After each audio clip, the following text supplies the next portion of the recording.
Master को प्रणाम। प्रिय मालिक पूज्य बाबूजी महाराज, दिव्य लोक से संदेश, शनिवार 18 सितंबर 2004 प्रातः 10 बजे। दैवीय ऊर्जा प्रत्येक रूप में जीवन की रचना करती है। इस अभिव्यक्ति में कुछ भी छोड़ा नहीं जाता। मनुष्य की इस अंतहीन गतिविधि का भाग है जहाँ उसे लगता है कि वह मुख्य भूमिका निभा रहा है। वह स्वयं भी उन्हीं समान नियमों के अधीन है जिनके बारे में वह अनभिज्ञ है। उसका मानना है कि वह मालिक है, लेकिन ऐसा नहीं है। प्रकृति की शक्तियाँ उसे यह बात याद दिलाती हैं कि जीवन की गति अनवरत है।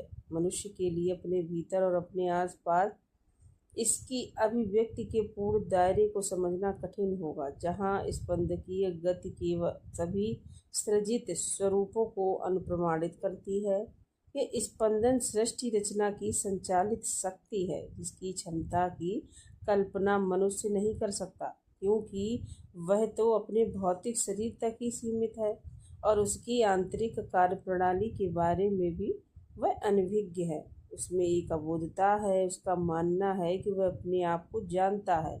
स्वयं को और अच्छी तरह समझने के लिए कभी कभार विशेषज्ञों से सहायता मांगता है, लेकिन वे क्या जानते हैं कि जीव के अस्तित्व का रहस्य स्पष्ट है और उसकी कुंजी किसी के पास नहीं है। कई सारी घटनाएं मनुष्य के लिए असामान्य हैं।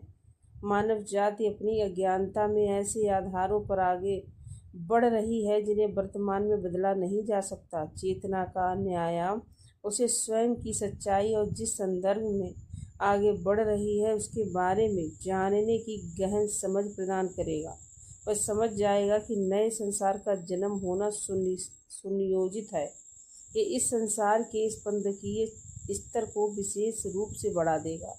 सभी प्रकार के जीवन इससे लाभान्वित होंगे, ऐसा होना तय है।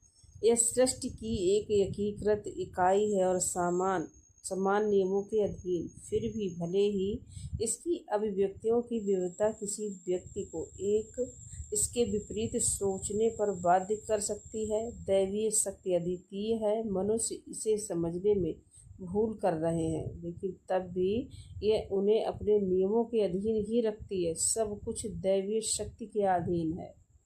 धन्यवाद।